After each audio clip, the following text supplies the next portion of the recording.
Hyderabad Uppal press క్లబ్లో BJP అభ్యర్థి ఈటెల రాజేందర్ అనుచరులు బీభత్సం సృష్టించారు. ఈటెలకు వ్యతిరేకంగా ప్రెస్ మీట్ పెట్టారు అన్న ఆగ్రహంతో దాడి చేసి ఫర్నిచర్ని ధ్వంసం చేశారు.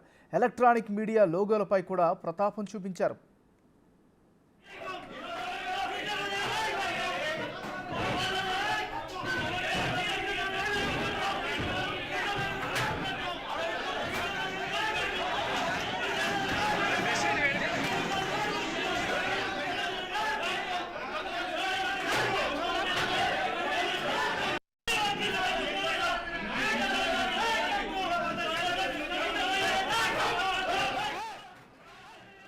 బీజేపీ ఎంపీ అభ్యర్థి ఈటెల రాజేందర్ తమపై అక్రమ కేసులు పెట్టించడమే కాకుండా తమ భూములను లాక్కున్నారని హుజూరాబాద్కి చెందిన పలువురు దళితులు ఆరోపించారు.